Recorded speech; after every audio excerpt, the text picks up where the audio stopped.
Hello बच्चों, welcome to my channel mister chemistry club. So आज हम लोग बात किसकी करेंगे? आज हम बात करेंगे chemical kinetics class 12 subshell batch, you know that, and the Aadhaar lecture number 1। क्योंकि 12th क्लास में पहला चैप्टर सॉलिड स्टेट हम लोगों ने पूरी तरह से कवर कर लिया है, ठीक है। उसका लक्ष्य वाला सीरीज हमें रिलीज करना, जिसमें आईटी एडवांस के रिलेटेड क्वेश्चन आएंगे। बाकी मेंस में कैसे क्वेश्चन आ सकते हैं, बोर्ड एग्जाम में कैसे क्वेश्चन आ सकते हैं, वो सारे क्वेश्चन हम लोगों ने ऑलरेडी कवर कर लिए। नीट में कैसे क्वेश्चन आ सकते हैं वो सब कवर हो चुके हैं। तो लक्ष्य सीरीज में रिलीज करूंगा, लेकिन पहले आप अपने कॉन्सेप्ट को अच्छे से पूरा कप अप कर लो। Now the second chapter is chemical kinetics, ठीक है, 12th क्लास का। सो द क्वेश्चन इज कि सर ये केमिकल काइनेटिक्स हम लोग पढ़ते क्यों हैं? पहला क्वेश्चन, ठीक है। तो सिंपल सी चीज है, 11th क्लास में हमारे पास एक चैप्टर हुआ करता था थर्मोडायनेमिक्स, ठीक है। तो थर्मोडायनेमिक्स में हमें ये बताया गया था कि भाई थर्मोडायनेमिक्स के जो लॉ हैं केवल तभी तक एप्लीकेबल है जब आप रिएक्शन की फिजिबिलिटी को जस्टिफाई करो। फिजिबिलिटी का मतलब ये हो गया कि मतलब रिएक्शन इज पॉसिबल और not, you can easily predict by the help of the thermodynamics, correct. फिर 11th में चैप्टर आया था इक्विलिब्रियम। वहां पर हम ये डिस्कस कर पाते हैं कि कोई भी रिएक्शन अगर इक्विलिब्रियम कंडीशन को जस्टिफाई करता है तो उस समय उसके कंसंट्रेशंस क्या है। तो कुल मिलाकर के हम बेसिकली 11th सेक्शन में जो दो चैप्टर थे हमारे, इक्विलिब्रियम और थर्मोडायनेमिक्स, थर्मोडायनेमिक्स हमें ये बताता है कि रिएक्शन फिजिबल है या नहीं, यानी रिएक्शन पॉसिबल है या नहीं, करेक्ट। वो मैकेनिज्म को डील नहीं करता, रिएक्शन कितनी स्पीड से हो रहा है इसको डील नहीं करता, करेक्ट। जबकि केमिकल इक्विलिब्रियम या आयनिक इक्विलिब्रियम जो हम लोगों ने इक्विलिब्रियम सेक्शन पढ़ा था, वो भी इन सब बातों से डील नहीं करता। वो भी केवल इक्विलिब्रियम में कंसंट्रेशन कैलकुलेट करने के लिए हमें बोल देता है। नाउ द क्वेश्चन इज कि अगर हमको रिएक्शन कोई हो रहा है, सपोज करो उसको, मुझे उसका रेट निकालना है, उसकी स्पीड निकालनी है, तब हम क्या करें?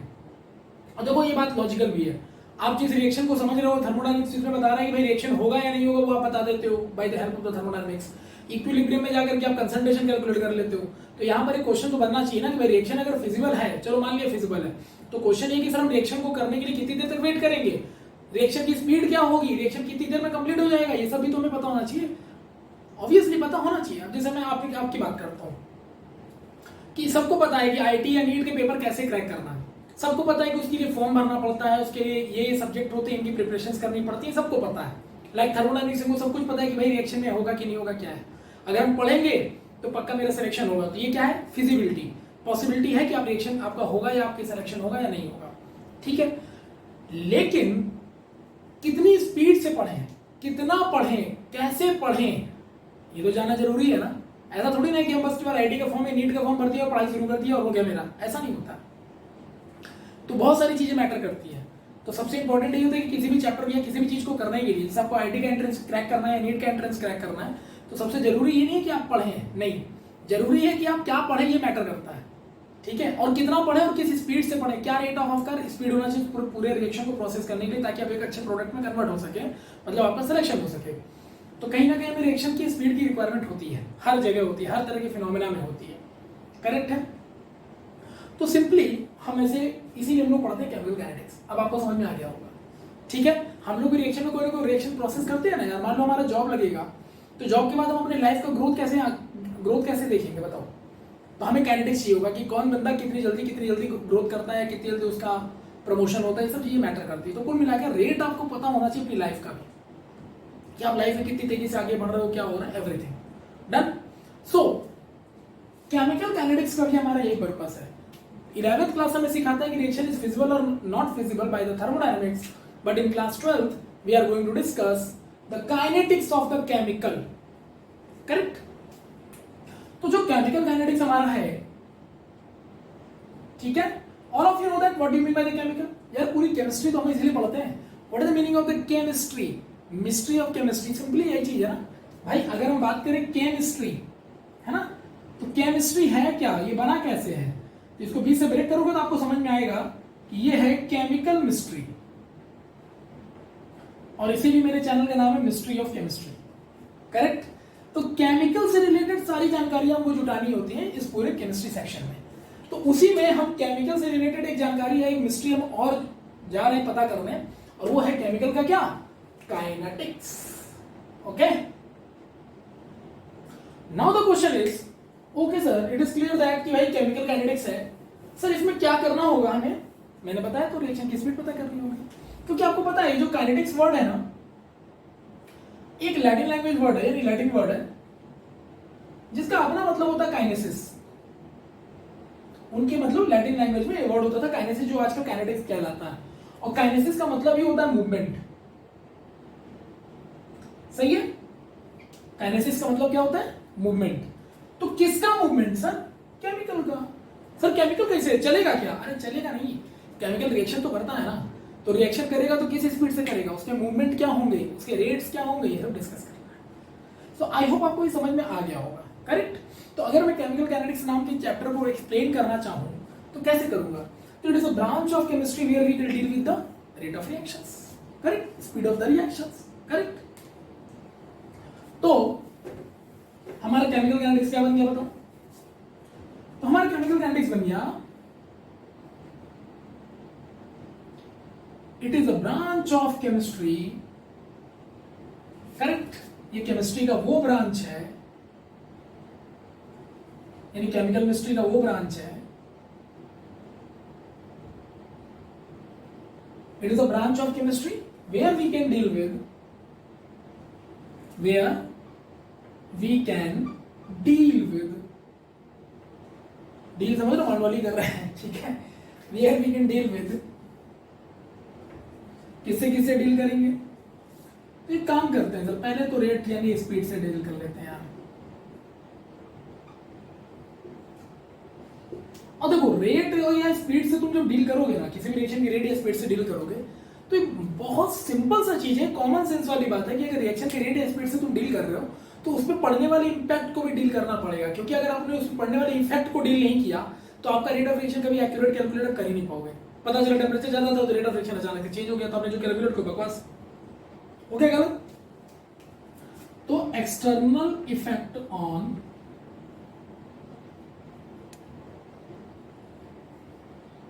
रेट ऑफ रिएक्शन, भाई यहां से आपने रेट निकाल लिया, मान लो रिएक्शन का, यहां से रिएक्शन का आपने रेट निकाल लिया। अब उस पर एक्सटर्नल क्या क्या चीजों का इंपैक्ट पड़ता है वो भी तो डिस्कस करना पड़ेगा, ताकि हम एक्यूरेटली रेट ऑफ रिएक्शन को कैलकुलेट कर सकें। अब एक्सटर्नल इंपैक्ट जैसे सर टेम्परेचर हो गया, प्रेशर हो गया, कंसंट्रेशन हो गया, सरफेस एरिया हो गया, एक्सपोजर ऑफ लाइट हो गया, रेडिएशन इंपैक्ट हो गया, बहुत सारे इंपैक्ट होता है। तो ये सारे इंपैक्ट को हमें कंट्रोल करना होगा, तब जाकर हम प्रॉपर वे में कह सकते हैं कि हम रिएक्शन के रेट को कैलकुलेट कर सकेंगे, ठीक है। तो बेसिकली हम ये पूरा चैप्टर इन दो चीजों को डील करने में बिता देते हैं, और कुल मिला के इस चैप्टर में हमें रिएक्शन की स्पीड या रेट से मतलब होता है, ठीक है। अब देखो जहां रेट या स्पीड की बात आ जाएगी ना, वहां पर ऑब्वियसली वहां मैथमेटिकल एजम्पशंस ज्यादा होने वाले हैं, ये बात याद रखिएगा। तो कहने का मतलब इस चैप्टर में मैथ्स बहुत ज्यादा करना पड़ेगा, तो नीट वाले डर जाएंगे, अरे सर हम लोग कैसे करेंगे? बिल्कुल टेंशन मत लो, ठीक है, बिल्कुल टेंशन मत लो।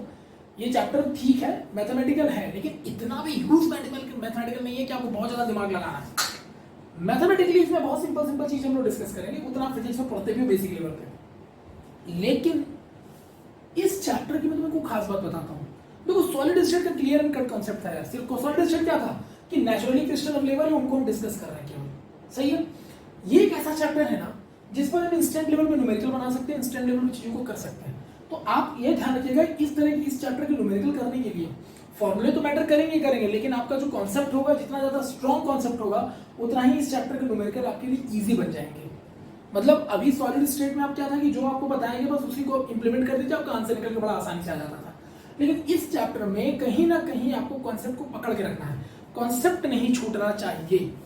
बात समझ में आ गई कि नहीं आ गई? क्लियर है?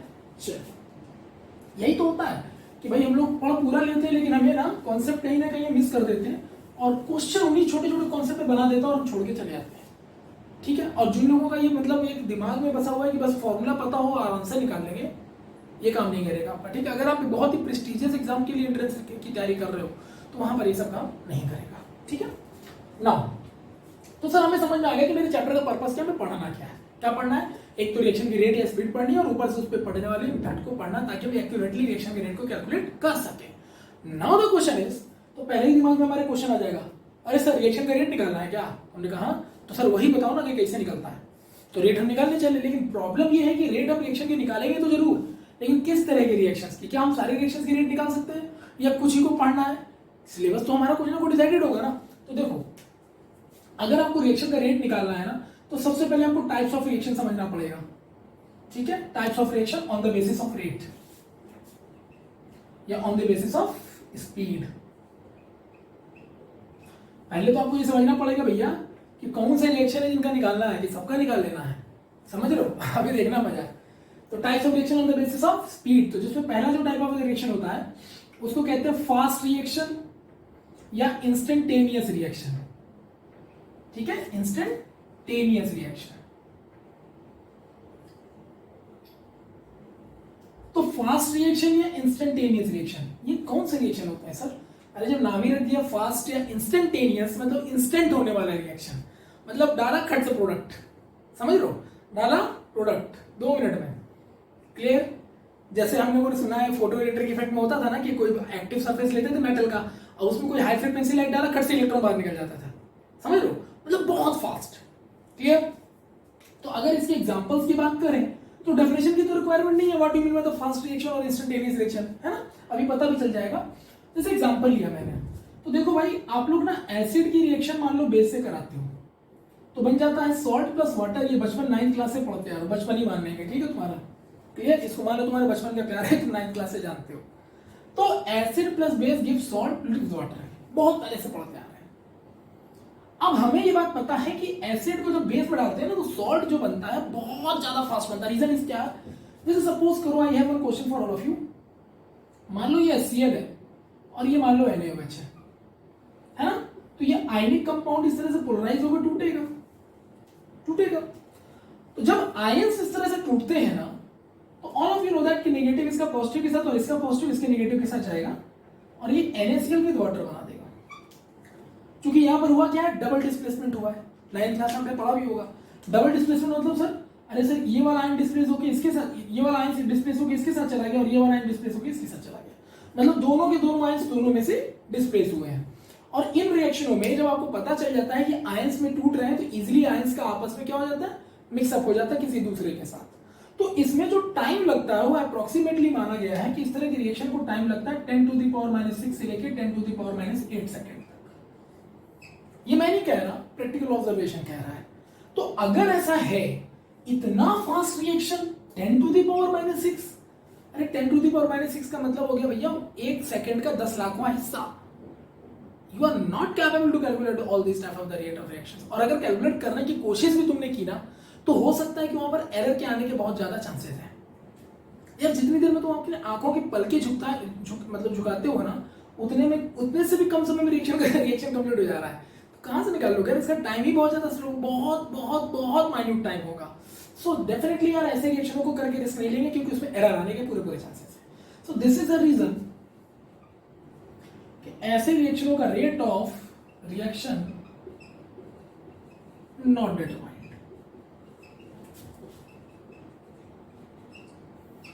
ये नॉट क्या लिख सकते हैं, बेटरली लिख दे कांट डिटरमाइन। ठीक है, हम अभी 12th स्टैंडर्ड में तो हमारे लिए कांट डिटरमाइन, हालांकि डिटरमाइन होता है क्योंकि अगर नहीं होता तो फिर रिएक्शन एग्जिस्ट नहीं करता, समझ लो। तो साइंटिफिकली हम बहुत डेप्थ तक जा चुके हैं, लेकिन द इशू इज दैट कि हम 12th स्टैंडर्ड में तो हमको यार साइंटिस्ट या वैज्ञानिक नहीं बनना है, ठीक है। So this is very very fast reaction है वो। तो ऐसे रिएक्शनों के रेट को निकालने से हम बचेंगे। क्यों? क्योंकि टाइम मॉड्यूल उसका बहुत ही माइन्यूट है, ठीक है। चलिए, और जिस स्टैंडर्ड के हम बच्चे हैं उसमें तो भाई हम लोग टाइम इतने शॉर्ट पीरियड टाइम को हम लोग डिफाइन नहीं कर सकते, ठीक है सर। तो इसका मतलब है कि फास्ट रिएक्शन या इंस्टेंटेनियस रिएक्शन का रेट हम कैलकुलेट नहीं करेंगे। और हम क्या नहीं करेंगे, हमें करने नहीं दिया जाएगा, ऐसा कोई रिएक्शन नहीं देगा जहां पर तुम रेट निकालो ऐसे रिएक्शन, ठीक है। तो हमारा सिलेबस ही हमको बाउंड कर देता है, तो बात ही खत्म हो गई, ठीक। नाउ दूसरा रिएक्शन हमने ले लिया, स्लो रिएक्शन। सर नाम स्लो रखा है तो इसका तो निकाल ही लेंगे ना सर। फास्ट में चलो टाइम बहुत कम था तो नहीं निकाल पा रहे, तो स्लो का तो निकाल ही सकते हैं सर। हाँ निकाल सकते हैं, देखते हैं ना एग्जांपल।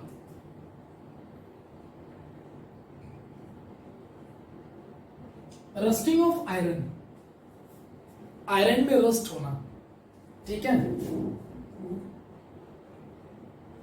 डिकम्पोजिशन ऑफ कंपोस्ट, है ना। कंपोस्ट समझ गए, कचरा जो जमा होता है। आपने देखा होगा कि कई जगह आपने कचरा एक जगह इकट्ठा कर दिया खूब सारा और कुछ टाइम बाद देखो तो कचरा साफ हो जाता है। कुछ टाइम मतलब ये नहीं कि आज गए कल देख लिए तो हो गए, नहीं नहीं नहीं, सालों लग जाते हैं।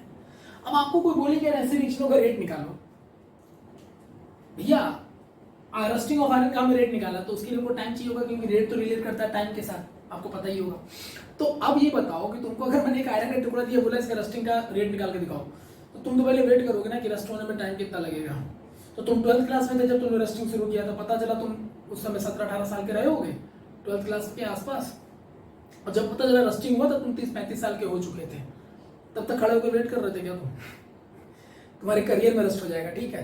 तो इतने स्लो रिएक्शन का रेट निकालना भी बकवास है, ठीक है, क्योंकि हमारे पास टाइम नहीं है, हमको आईटी निकालना है, ठीक है। तो रस्टिंग ऑफ आयरन को भी पॉसिबल नहीं है कैलकुलेट करना। तो इसका मतलब यहां पर भी क्या हो गया, rate of reaction can't determined. सही है। तो बेसिकली हम उन रिएक्शनों की बात करना चाहते हैं जो हम कर सके। इसके लिए करने के लिए हमको ना जमाने लग जाएंगे भाई, तो उतना टाइम अपने पास नहीं है, ठीक है।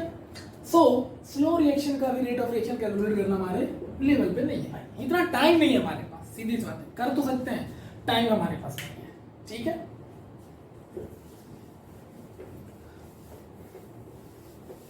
चलो भाई देखो, third type of the reaction is here, जिसको कहते हैं मॉडरेट रिएक्शन। आप इसको इंटरमीडिएट रिएक्शन भी कह सकते हो। एक्चुअली केमिस्ट्री में इंटरमीडिएट वर्ड यूज करना थोड़ा टफ हो जाता है, क्योंकि इंटरमीडिएट रिएक्शन का पार्ट भी होता है एक्चुअली, तो मैं कंफ्यूज नहीं करना चाहता, तो इसलिए मॉडरेट रिएक्शन लिखवा रहा हूं मैं। मॉडरेट रिएक्शन क्या होता है सर?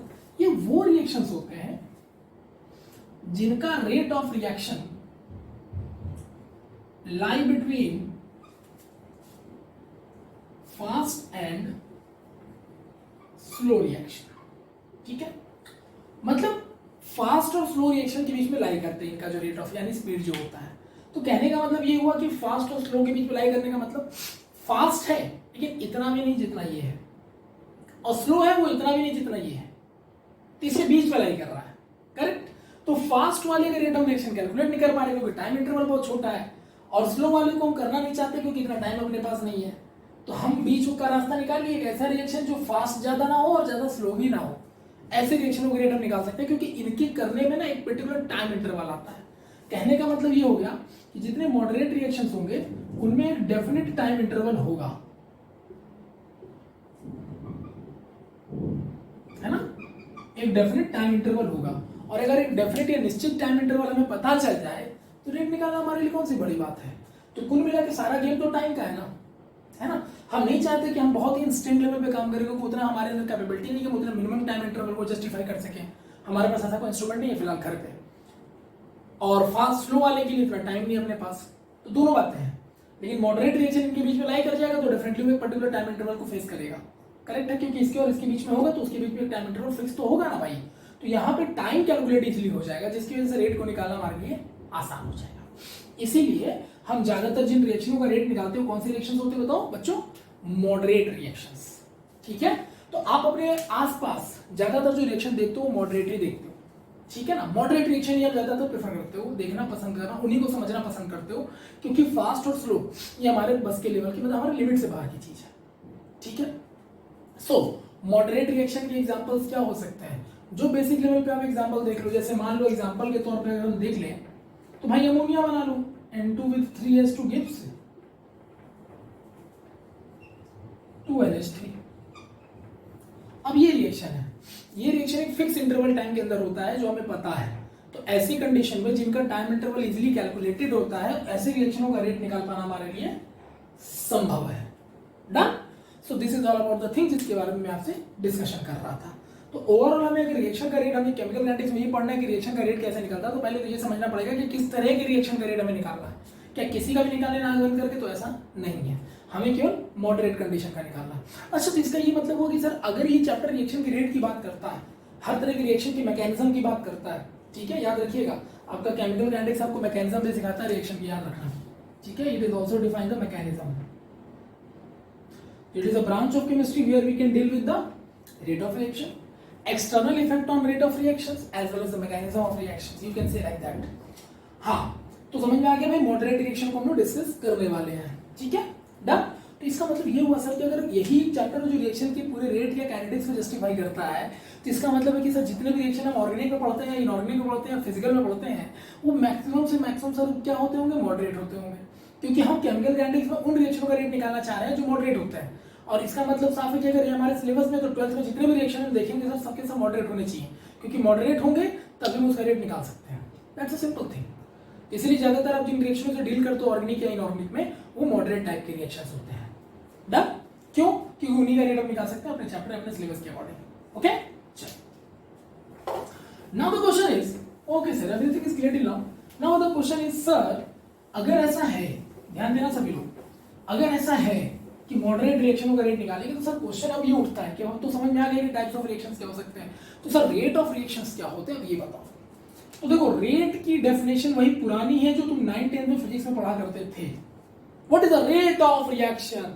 तो रेट का मतलब ये होता है कि तुम कोई भी प्रोसेस करते हो ना, लेकिन वो टाइम के रिस्पेक्ट में होना चाहिए, मतलब उसका फंक्शन टाइम होना चाहिए, मतलब कुछ भी आप करो टाइम के रिस्पेक्ट में होगा तो उसका रेट, उसी को रेट कहेंगे। सिंपल सा चीज है। तो कहने का मतलब रेट ऑफ रिएक्शन क्या हो गया सर? तो अगर मैं बात करूं रेट ऑफ रिएक्शंस की, अगर मैं बात करूं रेट ऑफ रिएक्शंस की, तो रेट ऑफ रिएक्शंस हमारे पास दो फॉर्म में जस्टिफाइड हो जाता है। कैसे सर?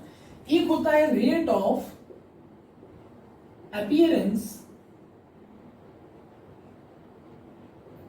और एक होता है रेट ऑफ डिसअपीयरेंस। सर ये क्या है अब? अरे यार अपीयरेंस का मतलब क्या होता है? अपीयर्ड होना, आना, बनना। डिसअपीयर का मतलब क्या होता है? लॉस हो जाना, धीरे धीरे डिसअपीयर, गायब हो जाना।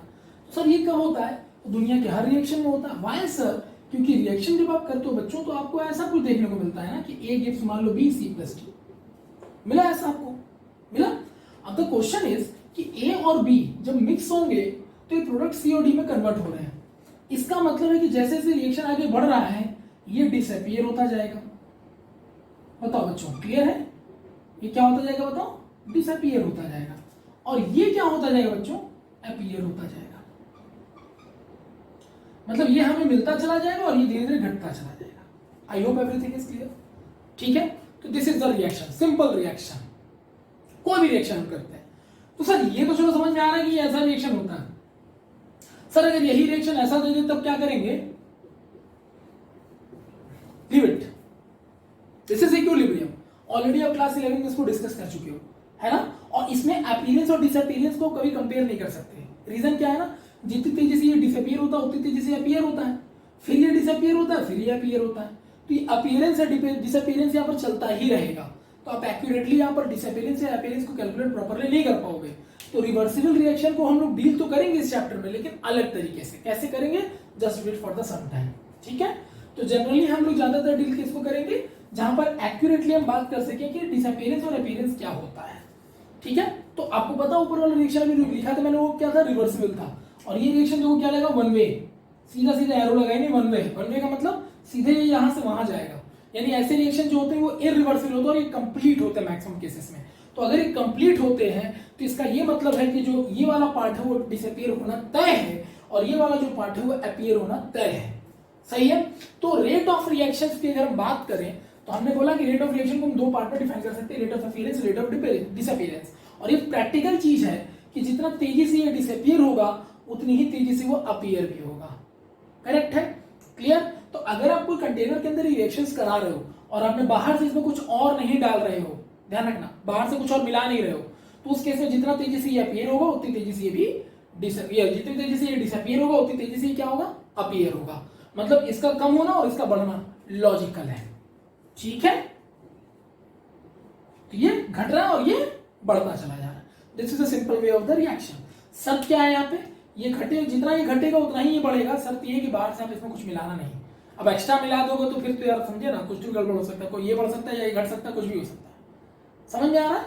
ठीक है, तो दो तरह के रेट ऑफ रिएक्शंस मैंने क्यों लिखा आपको समझ में आ गया होगा। नाउ द क्वेश्चन इज, ठीक है सर, तो इसका मतलब रेट ऑफ अपीयरेंस और रेट ऑफ डिसअपीयरेंस दोनों भी बराबर होने चाहिए, बिल्कुल बराबर होने चाहिए। क्योंकि जितनी तेजी से घटेगा उतनी तेजी, जितनी तेजी से बढ़ेगा उतनी तेजी घटेगा, जितनी तेजी से घटेगा उतनी तेजी से बढ़ेगा। यही तो होता है। बस सब क्या है, बाहर से कुछ मिलाना नहीं है। ठीक है, तो रेट ऑफ अपीयरेंस अगर कुछ बढ़ रहा है तो बढ़ रहा है ना, तो भैया इनका जो साइन कन्वेंशन होता है पॉजिटिव होता है। ये ध्यान रखना, ये पॉजिटिव और निगेटिव केवल साइन कन्वेंशन है जो दिमाग में आपको रखना है। प्लस मतलब बढ़ गया और डिसअपियरेंस यानी गायब हो गया मतलब घट रहा है। This is only the sign convention. इसको आप अपने मैग्नीट्यूड में बना देना कि वैल्यू नेगेटिव पॉजिटिव लिखने लग जाओ, ठीक है, ध्यान रखिएगा। Negative and positive sign only defined to itself like कि हाँ भाई इंक्रीमेंट हो रहा है और यहाँ डिक्रीमेंट हो रहा है, ठीक है। तो दो तरह की चीजें हो गई और ये रिएक्शन में होनी भी चाहिए थी, क्योंकि किसी भी रिएक्शन में जितना तेजी से आपका रेट ऑफ रिएक्शन रिएक्टेंट का घटेगा उतनी तेजी से रेट ऑफ प्रोडक्ट बढ़ेगा, ठीक है। तो ये तो हो गया हमारा कॉन्सेप्ट।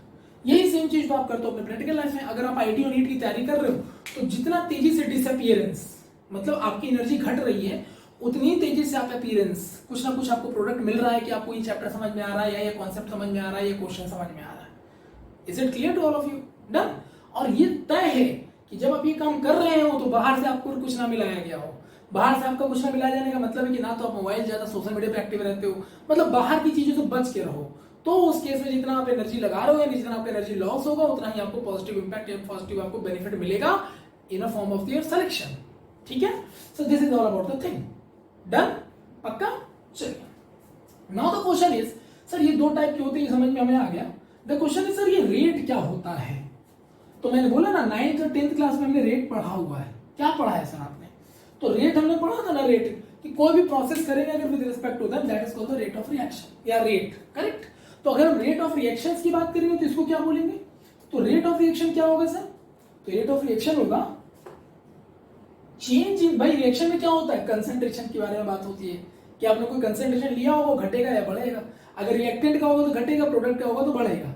तो चेंज इन कंसंट्रेशन ऑफ किसका बताओ? Reactant oblique product with respect to time. That's a simple definition है वो। हमने बोला ना दुनिया का कोई भी प्रोसेस हो अगर वो विद रिस्पेक्ट टू टाइम है तो उसको रेट कह सकते हो। अब चूंकि यहां रिएक्शन की बात हो रही है तो इसको नाम दे दिया रेट ऑफ रिएक्शन। अब रिएक्शन में आपको पता है कि दो चीजें होती है, रिएक्टेंट और प्रोडक्ट होता है। क्योंकि अभी थोड़ी देर पहले मैंने मालूम लिखा R goes to R gives P.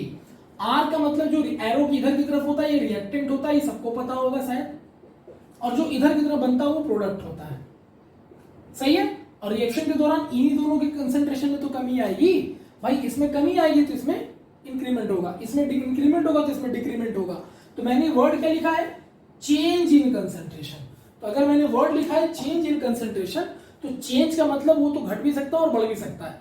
घटेगा किसके केस में? तो घटेगा रिएक्टेंट के केस में, और बढ़ेगा किसके केस में? बढ़ेगा प्रोडक्ट के केस में, जो थोड़ी देर पहले मैंने आपको बताया। अगर घट रहा है रिएक्टेंट के केस में तो रेट ऑफ डिसअपीयरेंस निकलेगा उसका, प्रोडक्ट के केस में बढ़ रहा है तो रेट ऑफ अपीयरेंस निकलेगा उसका, ठीक है। तो अगर इनकी इस डेफिनेशन को मैं मान लूं तो जरा गौर से देखो कि इसके हम रेट ऑफ रिएक्शन को कैसे कैलकुलेट कर सकते हैं, ठीक है। हम इस रिएक्शन के रेट को कैसे कैलकुलेट कर सकते हैं? तो हम लिख सकते हैं रेट ऑफ रिएक्शन यानी ROR हम लिख सकते हैं शॉर्ट फॉर्म में। भाई देखो टाइम अपने पास बहुत है तो ये लिखने की कोई जरूरत नहीं भाई, देखो पढ़ाई करो तो अच्छे से करो। अगर आपके पास टाइम नहीं है, आप हर एक चीज को शॉर्ट में लिखना चाहते हो तो कोई मतलब नहीं है। तो rate of reaction equal to, है ना, क्या लिखे बताओ? तो क्या लिखा? Change in concentration. तो ऊपर लिख दो भाई change in concentration of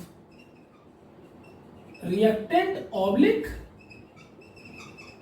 product, okay. किसके रिस्पेक्ट में? तो with respect to given time interval. तो यहां लिख देंगे upon given time interval.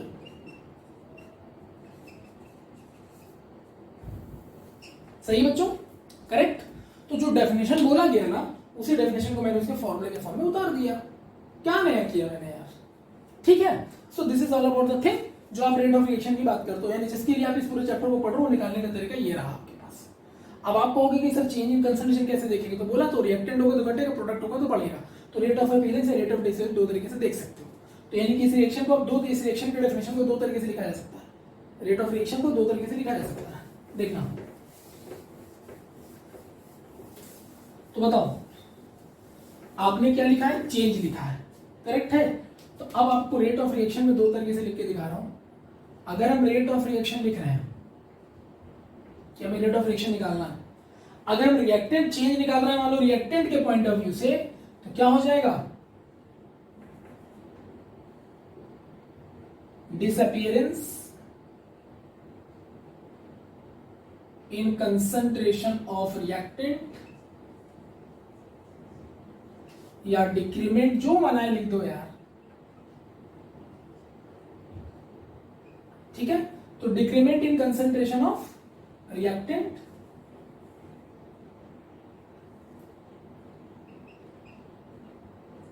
Upon total time. और यही अगर आप लिखना चाहो तो प्रोडक्ट के लिए तो क्या लिखोगे, increment in concentration of reactant product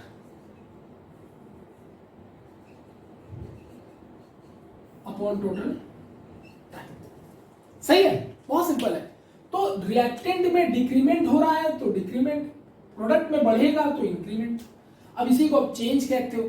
अब इसी डिक्रीमेंट को आप लिख दो डिसअपीयरेंस और इसको लिख दो अपीयरेंस। सिंपल है, करेक्ट। तो ये आ गया हमारे पास रेट ऑफ रिएक्शंस को लेकर के बातें, ठीक है। तो अब आपसे चाहे वो प्रोडक्ट के लिए पूछे कि भाई change in concentration, change in rate of reaction product में कितना हुआ, या चेंज इन कंसंट्रेशन रिएक्टेंट में कितना हुआ, आप आराम से बता सकते हो। हाँ, अब साइन कन्वेंशन लगाने की जहां तक बात आएगी तो डिक्रीमेंट हो रहा था, साइन क्या लगा दोगे, माइनस का। अगर इंक्रीमेंट हो रहा था, साइन क्या लगा दोगे, प्लस का।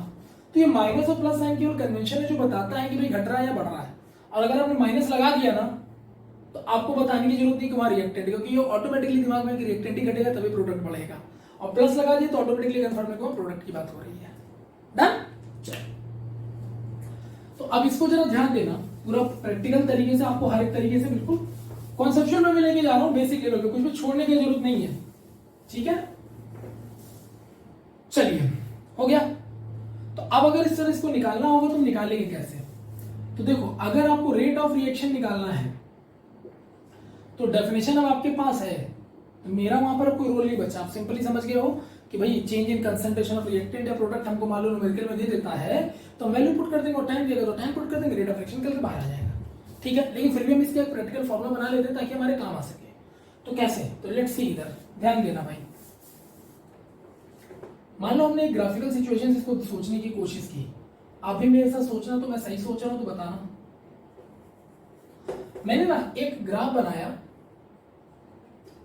Concentration of reactant versus time, सही है। हम रिएक्टेंट का अभी ग्राफ बना रहे हैं रेट ऑफ रिएक्शन निकालने के लिए। तो अगर हम देखें तो टाइम और reactant of concentration of reactant दोनों में से कौन सा डाटा एक्स में, कौन सा डाटा वाई में जाएगा। बेसिकली एक्स को हम लोग रियल एक्सिस कहते हैं, वाई को इमेजिनरी एक्सिस कहते हैं। तो एक्स में हम उन डाटा को रखते हैं जिसके ऊपर हमारा कंट्रोल होता है, जिसको हम समझते हैं, जिसको हम कभी भी अपने अकॉर्डिंग नचा सकते हैं। तो टाइम एक ऐसा डाटा है जो हम आराम से चेंज कर सकते हैं किसी रिएक्शन के लिए। अब टाइम हमारे कंट्रोल में है, लेकिन टाइम के साथ कंसंट्रेशन का क्या हाल हो रहा है मुझे नहीं पता, है ना। तो ये डाटा हमारा चला जाएगा वाई एक्सिस में।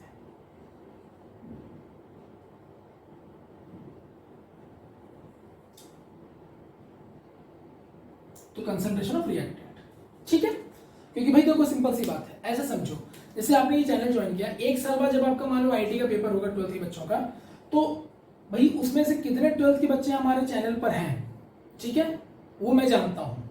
तो वो एक्स एक्सेस में वो डाटा है क्योंकि मुझे पता है। लेकिन उसमें से कितने बच्चे आईटी में सेलेक्ट होंगे या नीट में सेलेक्ट होंगे मुझे नहीं पता, तो वो वाई एक्सेस में चला जाएगा, ठीक है। करेक्ट है, इज इट क्लियर, ओके।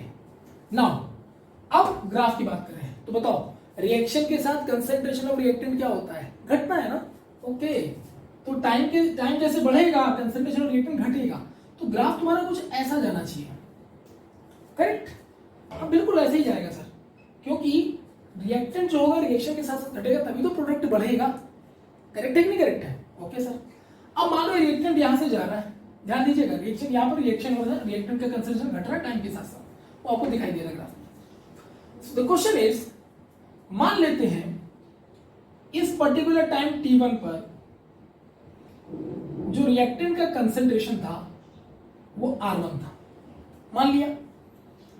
कुछ दूर टाइम तक हम चले, टाइम t2 हो गया। तो देखो जैसे टाइम बढ़ाओगे ना, क्योंकि इधर जाने में तो टाइम बढ़ रहा है, तो जैसे टाइम बढ़ाओगे ऑब्वियसली यहां पर कंसंट्रेशन कुछ घटेगा, मान लो कंसंट्रेशन R2 हो गया, ठीक है। R1 R2 क्यों बोल रहा हूं, दिस आर रिएक्टेंट्स, तो reactants can be represented by R, ठीक है। अब चूंकि बात कंसंट्रेशन की तो मैंने ब्रैकेट लगा दिया, बिग ब्रैकेट, या आपने क्लास 11 में पढ़ा भी होगा, ये जो बिग ब्रैकेट लगाया जाता है इसको एक्टिव मास कहा जाता है, यानी ये वो मास है जिसकी वजह से हम एक्टिविटी जस्टिफाई कर पा रहे हैं, जो एक्चुअली हमारे रिएक्शन को होने के लिए रिस्पॉन्सिबल है। एक्टिव मास का होता है number of moles upon volume in litre, ठीक है, इसीलिए इसको मोलर कंसंट्रेशन कहा जाता है, ठीक है। तो कहीं ना कहीं ये कंसंट्रेशन रिप्रेजेंट कर रहा है। Why it is a molar concentration? क्योंकि number of moles upon volume in litre is called molarity. ये कंसंट्रेशन किस फॉर्म का है? मोलैरिटी फॉर्म का है। This is called the molar concentration. तो यहां पर ब्रैकेट लगाने का मतलब कि concentration of reactant R1, concentration of reactant R2। I hope everything is clear, ठीक है।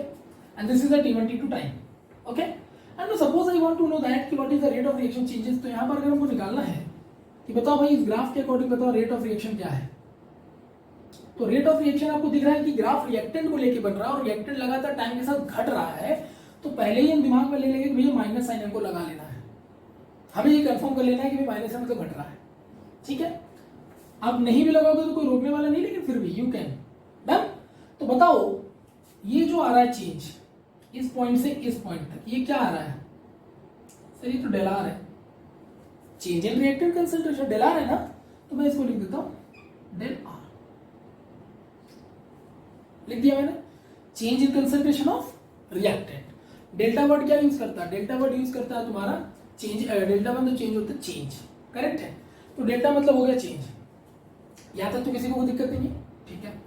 तो रेट ऑफ रिएक्शन क्या बताया था सर आपने? रेट ऑफ रिएक्शन बताया था change in concentration of reactant और प्रोडक्ट। सर ये रिएक्टेंट है तो चेंज इन टू रिएक्टेंट निकाल लिया मैंने। सर देखो ना चेंज आ गया डेल आर, है ना, अपॉन टोटल टेकिंग टाइम। तो टाइम इंटरवल भी कितना आ रहा है? डेल टी, सही है। तो it will be del T, okay. अच्छा अब साइन कन्वेंशन क्या कह रहा है? नेगेटिव, ये मैंने निकाल दिया, आ गया। तो ये जो रेट आपने निकाला ना रिएक्शन का, इसको कहा जाएगा एवरेज रेट ऑफ रिएक्शन। कौन बताएगा एवरेज रेट ऑफ रिएक्शन क्यों है? सर एवरेज इसलिए निकाल रहे हैं हम क्योंकि एक लंबे समय के इंटरवल को हम जस्टिफाई कर रहे हैं, टोटल चेंज निकाल रहे हैं, करेक्ट है। मतलब इस पॉइंट से इस पॉइंट तक जो रेट में चेंजेस है उसको हम निकाल रहे हैं। उस दौरान रिएक्शंस में बहुत सारी चीजें हो सकती है, मुझे क्या पता कि ये R1 से R2 जो घटा होगा रिएक्टेंट का कंसंट्रेशन तो उसी रेट से घट रहा होगा, मुझे तो नहीं पता। हो सकता है बीच में कुछ स्टक हो गया हो, कुछ प्रॉब्लम आ गई हो, कहीं पे रिएक्शन फास्ट हो गया हो, कहीं पे स्लो हो गया हो, I don't know about that. तो इस केस में इसका एवरेज ही निकलेगा। अगर मुझे पता करना है कि सचिन ने अपने लाइफ के मतलब क्या उसका रहा है position, the God of cricket, तो हम सबसे आसान तरीका, हम किसी एक मैच में उसकी परफॉर्मेंस को देख के ये नहीं कह सकते कि बहुत अच्छा है या बहुत खराब है। उसके लिए हम उसके लाइफ का एवरेज निकालेंगे और एवरेज ही बता देगा कि किस तरह का बंदा था, जो कंसिस्टेंसी उसकी कितनी रही है। हम लोग भी अपने साल एग्जाम में क्या है, कितनी भी पढ़ ले, 3 फेज ऑफ एग्जाम होते हैं स्कूल में, तो उसमें हम अगर एक में टॉप मार दें, 2 में फेल हो जाए तो it is not a good. तो ऐसे में एवरेज कंसिस्टेंसी डिफाइन की जाती है किसी इंसान के रेट को, करेक्ट है। तो इसीलिए मैं एवरेज निकाल रहा हूँ इसका, यानी this is called the average rate of reaction. Because why? क्योंकि आपने चेंजेस है काफी लार्ज अमाउंट के लिए, लार्ज चेंजेस के लिए लिया हुआ है, ठीक है। तो इसका मतलब जो अभी रेट ऑफ रिएक्शन निकाल रहे हैं उसके अकॉर्डिंग समझ में आ गया। लेकिन अब ये कौन सा रेट ऑफ रिएक्शन है? तो ये average rate of reaction, because you can take, यानी you are taking the large changes about this thing, correct. Okay sir, everything is clear to all of you, done. अब देखो basically अगर हम ऐसे समझें तो अगर मैं आपसे बोलूं, देखो नेगेटिव साइन का क्या मतलब होता है? देखो रेट ऑफ रिएक्शन जो होता है वो कभी नेगेटिव नहीं होता। रेट का मतलब हो गया स्पीड है यार, स्पीड नेगेटिव नहीं हो सकता ना कि मैं -5 किलोमीटर पर आवर की स्पीड से गाड़ी चला रहा था, पॉसिबल नहीं है। अरे आप जो गाड़ी चलाते हो उसमें ऑडोमीटर 0 होता है, नेगेटिव स्पीड देखा है क्या? आप जो गाड़ी चलाते हो उसमें जो ऑडोमीटर लगा है स्पीड वाला, उसमें देखना -12, -13, -14 का भी स्पीड है क्या? पॉसिबल नहीं, स्पीड नेगेटिव हो ही नहीं सकता। सर यहाँ तो नेगेटिव, अरे नहीं मेरे भाई, वो नेगेटिव नहीं है। वो नेगेटिव की वो कन्वेंशन बता रहे कि घट रहा है इसलिए माइनस चार्ज लगाया गया है। अब देखो इसको पॉजिटिव कर दूं, क्योंकि पॉजिटिव कैसे मैं बताता हूँ। देखो माइनस का तुम्हारा साइन कन्वेंशन है suppose, okay, and del R. तो बताओ ये डेल आर तुम कितना लोगे? तो एक काम करते हैं सर, इसका स्लोप निकाल देते हैं, करेक्ट है। तो बताओ यहाँ वाले ये जो ट्राइंगल तुम्हारा बन रहा है इसका स्लोप निकल जाएगा, करेक्ट। तो इसका स्लोप कितना आएगा बताओ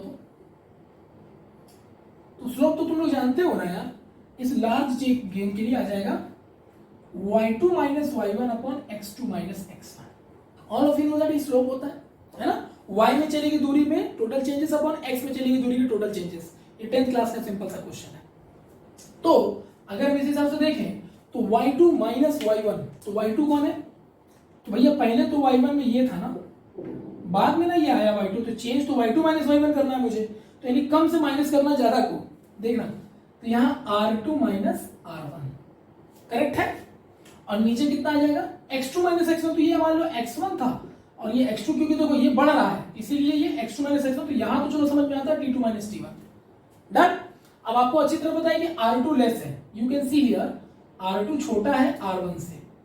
ऐसा क्यों सर? अरे भैया सीधी बात है, समझ में आ रहा है ना कि रिएक्शन का रेट लगातार घट रहा है क्योंकि रिएक्टेंट है ना, तो रिएक्टेंट लगातार घटेगा तो R2 जो कंसेंट्रेशन होगा वो R1 से कम ही होगा।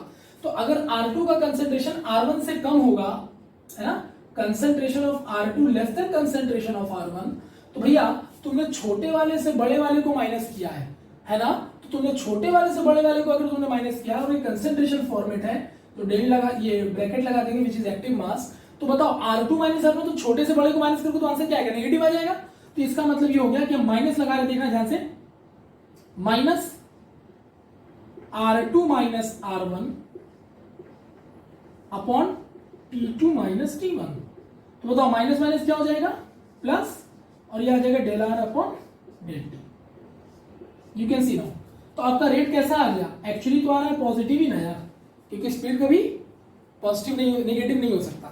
सो दिस इज द वे कि हमने माइनस साइन लगा करके अपने आप को माइनस को प्लस भी बना दिया। ऑलराइट, तो this is the sign convention factor only. Is it clear? तो बेसिकली याद रखिएगा, माइनस लगाए ना लगाए कोई फर्क नहीं पड़ता, लेकिन हमने आपको माइनस लगा के दिखा दिया और उसका रीजन भी बता दिया कि क्यों ऐसा, क्योंकि नेगेटिव तो होता है भाई, नेगेटिव साइन बताता है कि भैया वो घट रहा है, ठीक है, लेकिन रेट कभी भी नेगेटिव नहीं हो सकता, it will be always be positive. और पॉजिटिव क्यों? यू कैन सी हियर, ठीक है, स्लोप से मैंने दिखा दिया। डन। तो ये फिलहाल बताओ ये कौन सा रेट निकाला आप लोगों ने? एवरेज। एवरेज क्यों है? क्योंकि बहुत लार्ज चेंज की बात कर रहा है। डन है, तो ये एवरेज रेट हमने निकाल लिया। पक्का? तो एग्जाम के क्वेश्चंस में आपसे ना दो बातें हो सकती हैं कि आपसे डायरेक्ट वर्ड पूछेगा भैया एवरेज रेट ऑफ रिएक्शन निकालो, तो you can go with the change, that's a simple thing, correct. अब कभी कभी ये भी हो सकता है, you can see now,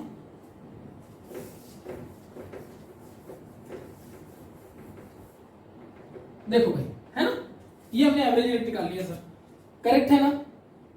okay, तो सिमिलरली बताओ प्रोडक्ट के लिए क्या हो जाएगा? इसके लिए ग्राफ अलग से बनाऊं क्या? प्रोडक्ट का ग्राफ कैसा जाएगा? ऊपर जाएगा, सही है। तो सिमिलरली बताओ, तो rate of reaction for product के लिए क्या होगा? जल्दी बताओ। तो rate of reaction for product plus का del P upon del T. बताओ प्लस क्या बता रहा है? बढ़ रहा है। P स्टैंड फॉर प्रोडक्ट है, तो change in product upon change in time, simple. Change in concentration of product upon change in time, या change in concentration of reactant upon change in time. यहां पर रेट ऑफ क्या आ रहा है? तो sir ये माइनस चार्ज लगा, तो रेट ऑफ क्या है बताओ? डिसअपीयरेंस है ना, घट रहा है ना, तो रेट ऑफ डिसअपीयरेंस। और ये वाला क्या है बताओ? तो ये पॉजिटिवली बढ़ रहा है, तो ये रेट ऑफ अपीयरेंस। तो I hope everything is clear to all of you. Done. और ये भी एवरेज है और ये भी हमारा क्या है? एवरेज है, क्योंकि हमें लार्ज चेंज के लिए निकालना है। लेकिन अब सपोज करो, ध्यान देना जरा, ठीक है, ये एवरेज रेट ऑफ रिएक्शन मैंने निकाल लिया। अब अगर सपोज करो कि बात ये आ जाए कि हमसे कहा जाए कि नहीं ऐसा करते, देखो एवरेज में क्या हो रहा है कि हमको लॉन्ग टाइम तक वेट करना पड़ रहा है, जब रिएक्शन एक पर्टिकुलर पॉइंट तक पहुंच जा रहा है तब हम रिएक्शन के रेट को कैलकुलेट करने की बात कर रहे हैं। सपोज करो कि हम कोई रिएक्शन कर रहे हैं और मुझे इंस्टेंट लेवल पे रेट निकालना हो। इंस्टेंट का मतलब होगा किसी पर्टिकुलर टाइम टी पर। अभी क्या हो रहा है? टाइम t1 से कहां तक जा रहे हो? t2 तक। इतना रेट, जब इतना तुम वेट कर रहे हो तब जाकर तुम रेट में चेंजेस निकाल पा रहे हो ना, तो that is a long distance, long changes, so we can say the average. But अगर सपोज मुझे किसी ने बोला कि नहीं किसी टी टाइम पे निकाल के दिखाओ इंस्टेंट, भाई ये तो सिंपल चीज है। कैसे इंस्टेंट निकालना है सर? तो सर कैसे निकालते हैं इंस्टेंट? तो एक काम करते हैं, मान लो हमें ना इस पॉइंट पे निकालना, तो ध्यान देना जरा सभी लोग, ठीक है, ये मैं रफ कर रहा हूं, देखना इस पॉइंट पे निकालना है, ठीक है बच्चों, ध्यान से, ठीक है। मान लो हमें इस पॉइंट पे निकालना है,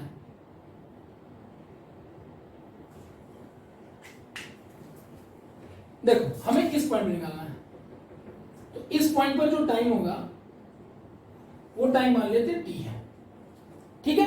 ध्यान दीजिएगा बच्चों, इस पॉइंट पे मैंने मान लिया टाइम कितना है?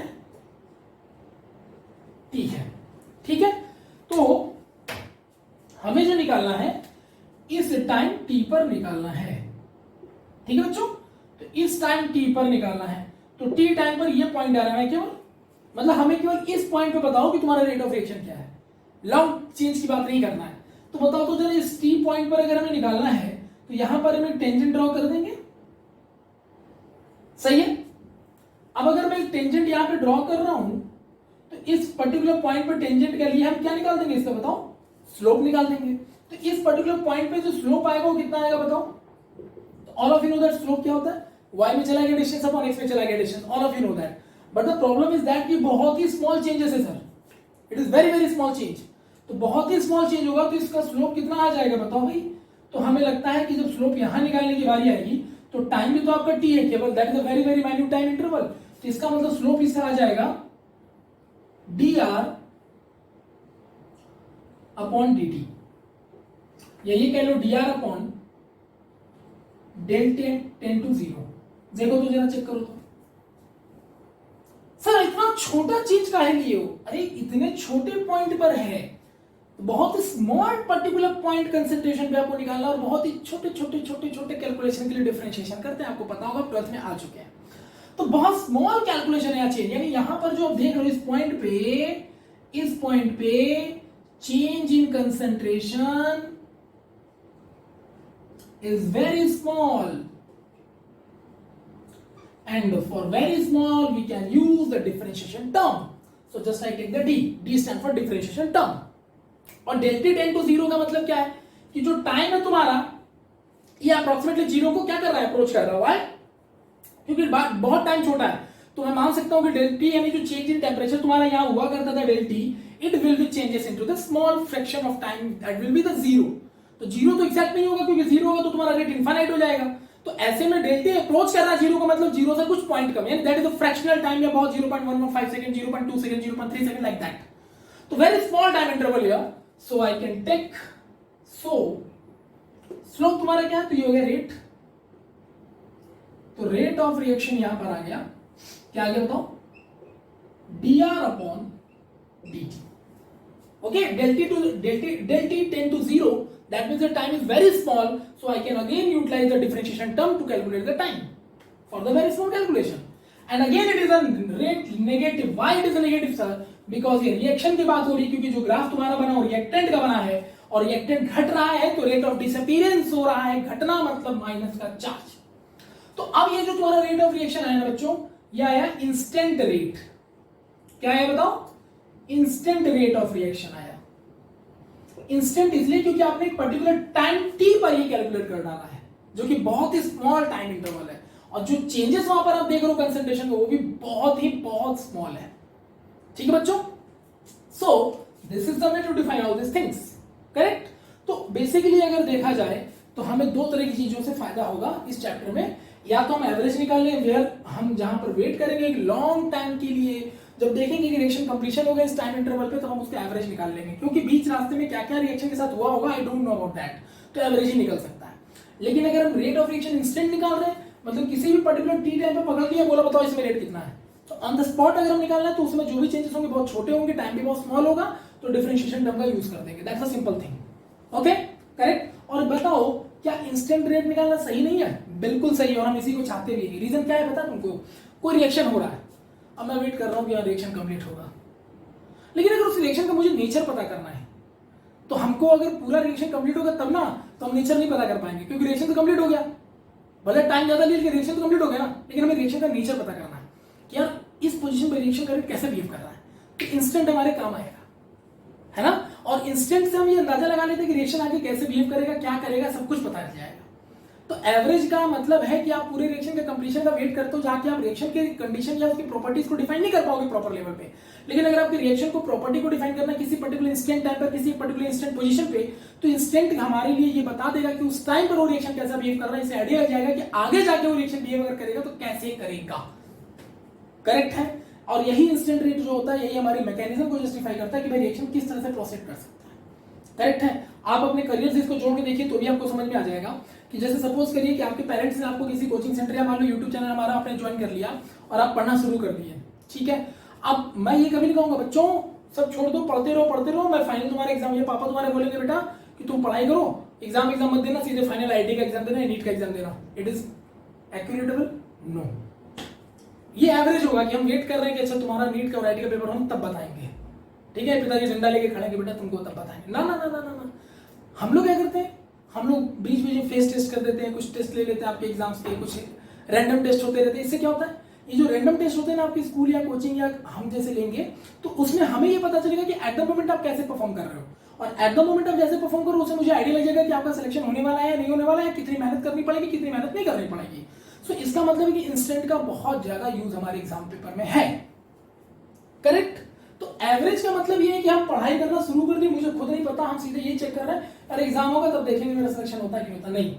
अगर आपको पता करना है कि आपका सिलेक्शन होगा नहीं है, तो आप इंस्टेंट लेवल पे किसी भी टाइम पर आपसे पूछें, और अगर आप वो चीजें मुझे ऑन द स्पॉट बताते चले जा रहे हो तो मुझे लगा कि बच्चा पढ़ाई कर रहा तो इसके चांसेस है सिलेक्शन होने के।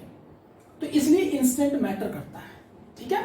अब देखो ये रिएक्टेंट के लिए आ गया, तो सेम अगर हम रेट ऑफ रिएक्शन प्रोडक्ट के लिए निकालेंगे तो क्या होगा, तो आइडिया लग गया होगा तुम लोगों को यार। सिमिलरली रेट ऑफ रिएक्शन अगर हम प्रोडक्ट के लिए निकाले तो मुझे प्लस साइन लगाया है ना, और क्या लिखेंगे D P by D T. तो ये भी क्या है मतलब प्रोडक्ट के रेट में इंस्टेंट रेट है, डिफरेंशिएशन टर्म लग गया तो इंस्टेंट होगा। बेसिकली लॉन्ग चेंज ले रहे हो तो एवरेज होगा। I hope everything is clear to all of you, ठीक है। तो अब ये समझ में आ गया ना कि हमें दो तरह के रेट निकालने क्यों पड़ते हैं, ये हमारी मजबूरी बन गई, क्योंकि एवरेज में हमें लॉन्ग चेंज के लिए रेट करना होगा, और हमें ये भी पता नहीं चलेगा एवरेज में जब तक रिएक्शन कंप्लीट होगा तो बीच में ये क्या हुआ, रिएक्शन कैसे बिहेव किया, क्या हुआ कुछ पता ही नहीं है। लेकिन अगर हमें पता करना है ऑन द स्पॉट या किसी पोजीशन पे हमारा रिएक्शन कैसे बिहेव कर रहा है, जिससे हम रिएक्शन को लेकर आगे की प्रेडिक्शंस कर सके, तो बेटर है कि इंस्टेंट पे काम किया जाए, ठीक है। Is it clear to all of you, done. तो हम लोग इंस्टेंट पे ही ज्यादातर फोकस करते हैं।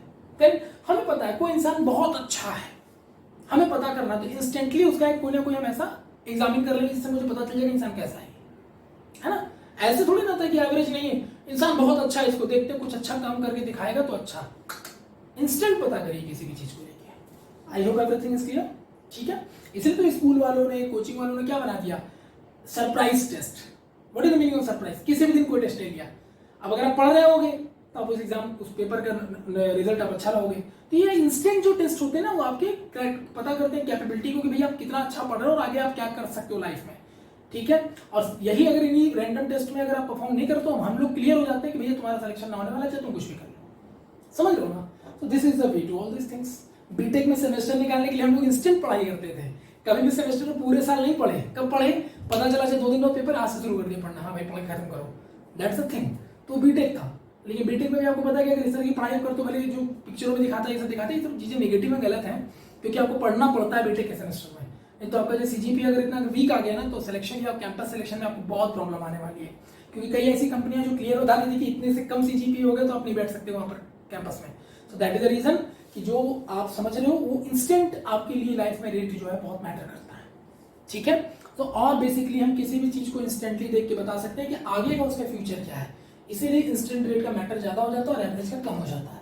तो इसीलिए हम समझ में आ गया होगा आपको कि इस एग्जाम में हम ज्यादातर किस तरह के रेट से डिस्कस करेंगे, इंस्टेंट रेट से, नॉट फॉर द एवरेज, क्योंकि इंस्टेंट रेट ही होगा जो मुझे बताएगा कि उसमें रिएक्शन कैसे बिहेव कर रहा है और आगे कैसे बिहेव करेगा और उसमें किन किन चीजों का इंपैक्ट कैसे कैसे हो रहा है, ठीक है। So I hope everything is clear, done.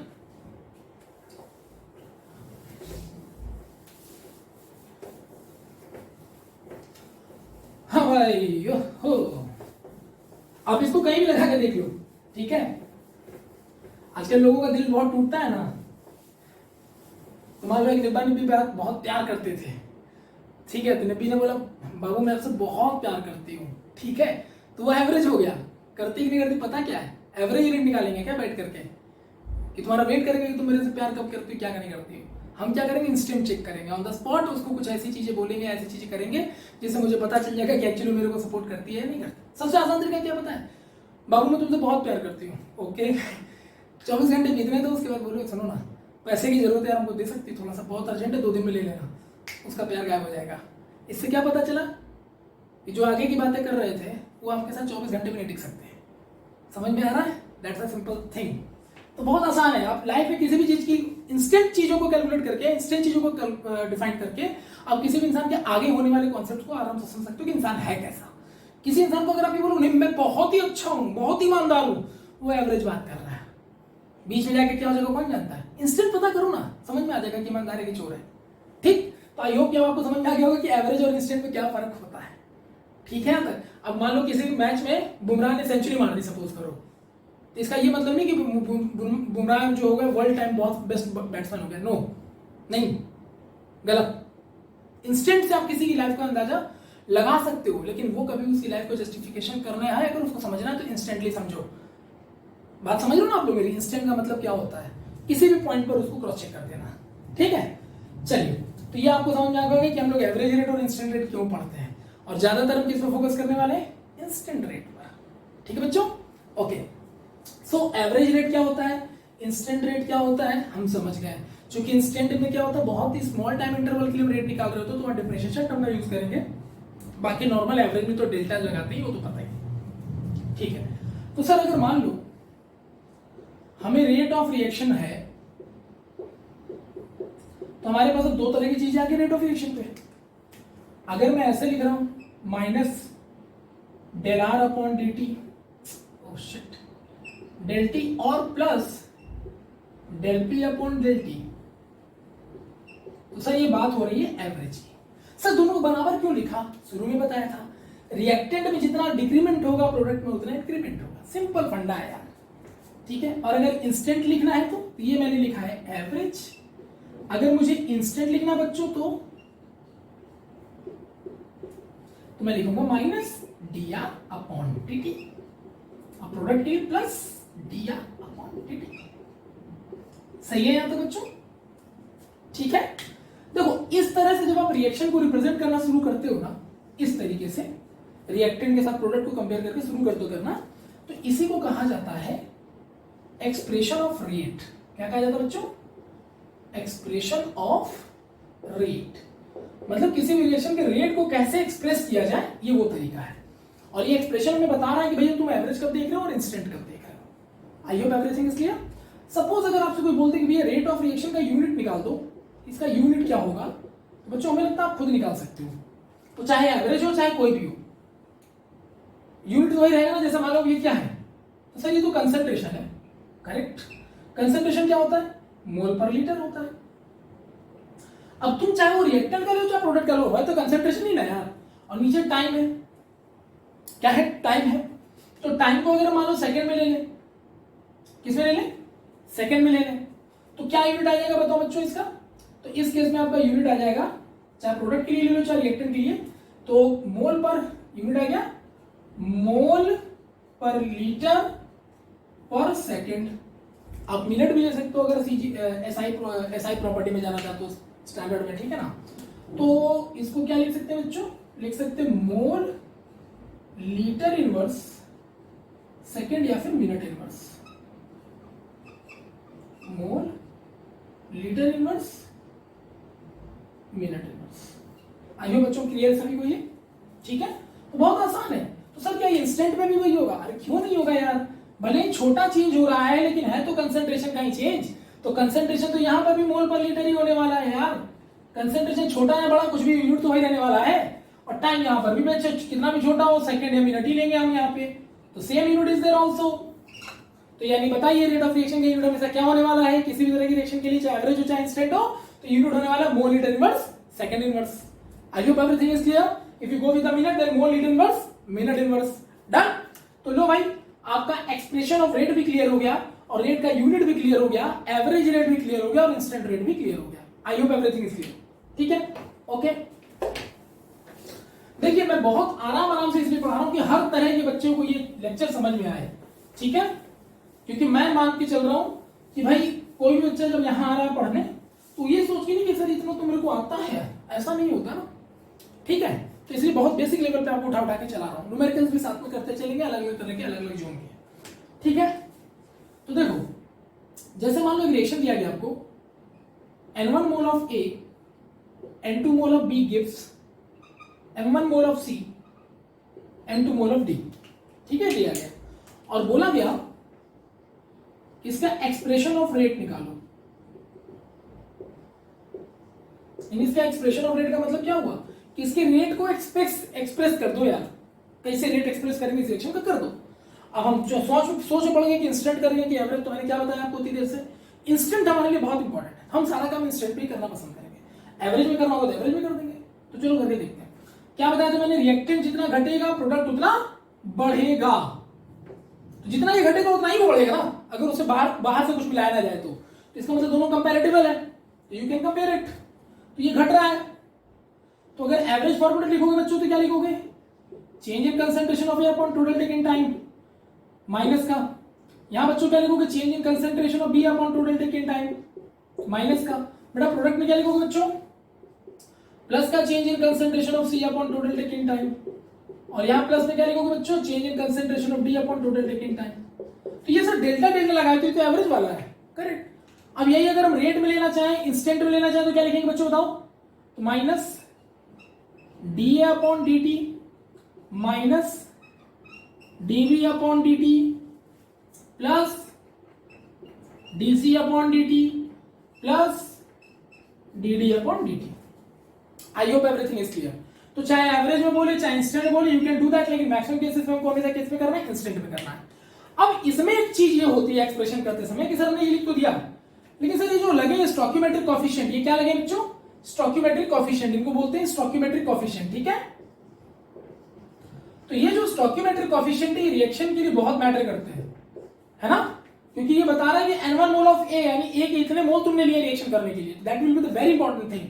तो स्टोइकियोमेट्रिक कोएफिशिएंट जो आपने लिया वो भी रिएक्शन के लिए मैटर करेगा ना, कि कौन कितना घट रहा है, कौन कितना बढ़ रहा है, करेक्ट। भाई दोनों के अगर अलग अलग स्टोइकियोमेट्रिक कोएफिशिएंट हो तो दोनों के रिएक्शन करने के रेट अलग अलग हो सकते हैं, कोई ज्यादा करेगा कोई कम करेगा, कोई ज्यादा पार्टिसिपेट करेगा कोई कम करेगा। तो इनको भी आपको रेट ऑफ एक्सप्रेशन में लेना चाहिए था, ले कैसे सर, तो बताएंगे कि जो n1 मोल होता है ना उसको ऐसे ले लो n1, यहां n2, समझ लो क्या करना है, स्टोइकियोमेट्रिक कोएफिशिएंट को डिवाइड कर देना, जैसे n1 n2 तो 1/n1, n2 है तो 1/n2, m1 है तो 1/m1 और m2 है तो 1/m2, लाइक दैट वे। तो सिमिलरली यहां भी हो जाएगा 1/n1 1/n2 1/m1 1/m2। Now the question is कि सर जो स्टोइकियोमेट्रिक कोएफिशिएंट है उसको डिवाइड क्यों किया है, वो इसलिए डिवाइड हुआ बच्चों कि n1 मोल आउट ऑफ 1, क्या मतलब हुआ कि हम जो भी यहां पर चेंजेस देखेंगे ना, हम यही मानते चलेंगे कि इसका 1 मोल, इसका 1 मोल, इसका 1 मोल, इसका 1 मोल, सारे लोगों के अगर मोल अगर हम 1 ले लें तो जो भी इसके डिक्रीमेंट होगा वही उसके इंक्रीमेंट के बराबर होगा। अब हम सब कुछ कैलकुलेट कर रहे हैं यूनिटी के लिए, लेकिन अगर तुम वहां n1 कुछ मान लो 3 मोल 4 मोल 5 मोल देती है तो हम आउट ऑफ 5 में से 1 ही मोल को कंसीडर करेंगे, आउट ऑफ 4 में से 2 एक ही मोल को कंसीडर करेंगे। मान लो यहाँ 6 दिया तो आउट ऑफ 6 में से 1 ही को कंसीडर, मतलब जो भी चेंजेस होंगे वो 1 के रिस्पेक्ट में होंगे, क्योंकि यूनिटी में चेंज अगर हमें पता चल जाता तो तुम 10 मोल या 12 मोल या 15 मोल या 6 मोल या 7 मोल किसी के लिए पूछोगे ना तो हम आराम से क्रॉस चेक करके निकाल लेंगे। डन। तो दिस इज द रीजन कि यहाँ पर जो स्टोइकियोमेट्रिक कोएफिशिएंट होता है उसको हम डिवाइड में क्यों ले जाते हैं, ठीक है। तो डिवाइड में जाने का मतलब है कि जो भी हम कैलकुलेशन कर रहे हैं आउट ऑफ टोटल में से 1 के लिए कर रहे हैं, आउट ऑफ टोटल में से 1, आउट ऑफ टोटल में से 1, आउट ऑफ टोटल में से 1। तो सारी चीजें जब यूनिटरी में हो जाती हैं तो उनको कैलकुलेट करना है, उनमें चेंजेस निकालना इजी हो जाता है। तो सबका अगर हम 1 मोल में कंपेयर करेंगे तो इसीलिए रिएक्टेंट और प्रोडक्ट को हम बराबर कर सकते हैं, नहीं तो ऐसे में अगर ये मोल अगर हम अलग अलग ले लेंगे ना, क्योंकि अलग अलग तो ही है वो, तो हम इनको बराबर नहीं कर सकते। लेकिन अगर हम टोटल में से आउट ऑफ 1 के लिए करें तो देखो ना, out of 1 out of 1 out of 1 out of 1 आ रहा है, तो इससे क्या हो रहा है, इनको कंपेयर करना हमारे लिए इजी हो जा रहा है। तब हम ये कह पा रहे हैं कि रिएक्टेंट में जो चेंज है वही प्रोडक्ट में इंक्रीमेंट है, यहां भी वही कह पा रहे हैं रिएक्टेंट में जो डिक्रीमेंट है प्रोडक्ट में वही इंक्रीमेंट है। तो ये क्यों कह पा रहे हैं, क्योंकि सारी चीजें हम लोग यूनिट मान करके किया हुआ है। तो जो भी टोटल नीचे होगा आउट ऑफ हम 1 पे ही काम करते हैं, ठीक है। तो दिस इज द रीजन कि जो स्टोइकियोमेट्रिक कोएफिशिएंट होता है वो हम डिवाइड में क्यों ले जाते हैं, वो भी 1 के रिस्पेक्ट में, ठीक है। हम यहाँ 2 या 3 भी तो लिख सकते थे, लेकिन नहीं, हम 1 के रिस्पेक्ट में लिख रहे हैं क्योंकि हम सारी चीजों को 1 कंसीडर करके कैलकुलेट करते हैं, जिससे उनको कंपेयर करना हमारे लिए आसान हो जाता है, ठीक है। अब नीचे जो भी टोटल मोल्स होगा 5 10 12 18 जो भी होगा वो भाई हम आराम से क्रॉस चेक करके निकाल लेंगे, है ना। मान लो मुझे ये पता करना है कि मान लो इन दोनों में कौन किससे कितना ज्यादा तेजी से रिएक्शन कर रहा है, तो n1 मोल का मल्टीप्लाई यहां हो जाएगा, n2 मोल का मल्टीप्लाई यहां हो जाएगा, तो इससे पता चल जाएगा ये इससे इतने टाइम ज्यादा रिएक्ट कर रहा है, ये इससे इतने टाइम ज्यादा रिएक्ट कर रहा है। लेकिन अभी ओवरऑल कितने पे है, तो 1 यूनिटी पर है, तो अभी दोनों का रिएक्शन रेट क्या है, अप्रोक्सीमेटली सेम है, इसीलिए हम दोनों LHS और RHS को कंपेयर कर पा रहे हैं, क्योंकि हमने यूनिटरी लेकर के किया हुआ है। अगर कुछ और लेते तो गड़बड़ हो जाता मैटर, समझ में आ रहा है। तो दिस इज द रीजन कि आपको यहाँ स्टोइकियोमेट्रिक कोएफिशिएंट कुछ भी दिया जाए आप उसको हमेशा यूनिटरी लेकर के करोगे, इसलिए डिवाइड में करना होता है। डन बच्चों। So this is the way to define the expression of rate. तो दुनिया में आज के बाद कोई भी रिएक्शन दिया जाए आप उसको इसी तरह से एक्सप्रेस करोगे, ठीक है। क्योंकि आपको एक बात तो बेसिक पता है कि जितनी तेजी से रिएक्टेंट घटता है उतनी तेजी से प्रोडक्ट बढ़ता है ना। अभी जितना तेजी से घटेगा उतनी तेजी से बढ़ेगा, तो उसके लिए एक ही तरीका है कि दोनों के मोल्स को हम रख करके बराबर कंपेयर करें। अगर अलग अलग स्टोइकियोमेट्रिक कोएफिशिएंट आ रहा है तो उसको बाय 1 करके करें, इससे भी हमें पता चलेगा कि सबको हम यूनिटरी लेकर के कंपेयर कर रहे हैं तो कंपेयर आसान हो जा रहा है। That's a way to define all this reactions. तो this is the expression of rate. अब यहां तुमने expression of rate average form में किया हुआ, यहां एक्सप्रेशन ऑफ रेट आपने रेट इंस्टेंट रेट के फॉर्म में किया हुआ है, ठीक है। मैक्सिमम केसेस में हम इंस्टेंट फॉर्म में ही करते हैं, एवरेज के फॉर्म में नहीं करते। मैंने आपको बताया कि एवरेज में आपको वेट करना पड़ता है रिएक्शन को कंप्लीट होने का, लेकिन बेटर है इंस्टेंट में करो, क्योंकि इंस्टेंट में किसी भी पॉइंट पर जाकर किसी भी टाइम पर जाकर रिएक्शन का रेट निकालते हो, इससे आइडिया लग जाता है कि रिएक्शन इस समय हमारा कैसा बिहेव कर रहा है, और इससे ये भी आइडिया लग जाता है कि फ्यूचर में हमारा रिएक्शन किस तरह से बिहेव कर सकता है और कितनी तेजी से अपने आप को प्रोडक्ट में कन्वर्ट कर सकता है। ठीक है, तो इंस्टेंट से हम रिएक्शन के बारे में ज्यादा जानकारी जुटा पाते हैं, क्योंकि हमारे चैप्टर का पर्पस यही है कि रिएक्शन की स्पीड से ज्यादा लेकर ज्यादा से ज्यादा जानकारियां जुटा पाए, ज्यादा से ज्यादा इंफॉर्मेशन गेन कर पाए। तो दैट द रीजन इज कि हम इंस्टेंट पर ज्यादा फोकस करेंगे in compare to the average. ठीक बच्चों, तो this is all about the thing. आज हमारा ये पहला लेक्चर था जिसमें हमने रिएक्शन के रेट को आपको थोड़ा डिटेल में बताया और रेट को कैसे एक्सप्रेस करना है वो भी आपको डिटेल में बताया। अब हम अगले लेक्चर में जब मूव करेंगे तो ये जो एक्सप्रेशन ऑफ रेट है इनसे रिलेटेड कुछ क्वेश्चन अच्छे करेंगे, और उसके बाद हम मूव कर जाएंगे रेट ऑफ रिएक्शन को उसके रेट लॉ को डिफाइन करने में। क्योंकि दुनिया में जितने भी रिएक्शंस होते हैं उसका एक्सप्रेशन ऑफ रेट तो होता है, सबका रेट होता है, लेकिन उसके लिए रेट को डिफाइन करने के लिए लॉ इंप्लीमेंट होता है। यानी अगर किसी भी रिएक्शन के रेट को जस्टिफाई करना तो उसमें एक लॉ होता है, उसको आपको फॉलो करना पड़ेगा, तभी you can do that all this things. तो रेट लॉ क्या होता है इस पर डिस्कशन हम लोग अगली क्लास में करेंगे। तो आई होप कि बच्चों आपको आज का क्लास बहुत अच्छे समझ में आएगा, क्योंकि this is completely basic thing to all of you. तो बेसिक पहले पकड़ो, कॉन्सेप्ट को पहले मजबूत करो, फिर मिलते हैं न्यूमेरिकल वाले सेक्शन से। क्योंकि आज का जब टाइम आपको मैंने दे दिया कि भाई आप कॉन्सेप्ट को अच्छे से रिवाइज कर लो, एक बार आप ये रिवाइज करो, फिर अगले वाली क्लास में जब तुम आओगे ना मेरे पास तो definitely you are completely confident, यहाँ सर ने ऐसा बताया था ये होता है, तो न्यूमेरिकल आपके लिए बड़ा आसान हो जाएगा। ठीक है ना, अगर इसी में मैं न्यूमेरिकल कराने लग जाऊंगा तो आपको बड़ा होश हो गया कि अभी कॉन्सेप्ट सीखा भी तुरंत अप्लाई कर रहा हूं, that is not a thing. पहले कॉन्सेप्ट को पकड़ लो एक बार, then after we can do all the type of the numericals regarding this particular concept. Okay, so मिलते हैं आप लोगों से नेक्स्ट क्लास में, तब तक के लिए बाय बाय, टेक केयर। और इसी तरह से हमारे चैनल को सपोर्ट करते रहें और कोशिश करेंगे लोगों तक इसको फैलाएं सब। इसके लिए आपका बहुत बहुत थैंक यू, एंड मिलते हैं आप लोगों नेक्स्ट क्लास में, तब तक के लिए बाय बाय, टेक केयर।